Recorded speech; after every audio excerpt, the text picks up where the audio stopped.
Sa mundo ng tennis, nagpahayag ng pananabik ang Indonesian tennis player na si Janice Chen sa mga bagong oportunidad sa kanyang karera.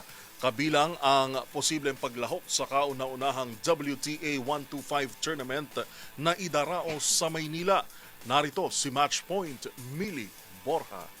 Ipinahayag ng Indonesian tennis player na si Janice Chen ang kanyang pagkasabik sa lumalawak na mga oportunidad sa kanyang karera, kabilang ang posibleng paglahok sa Philippine Women's Open na gaganapin sa January 24 hanggang 31 sa Rizal Memorial Tennis Courts. Ang nasabing torneo ay magiging kauna-unahang WTA 125 event na idaraos sa Maynila. Sariwa mula sa pagkamadalo ng Team Gold sa Southeast Asian Games, sinabi ni Chen na ipinagmamalaki niya ang tagumpay at nagpapasalamat sa malaking suportang kanyang natatanggap.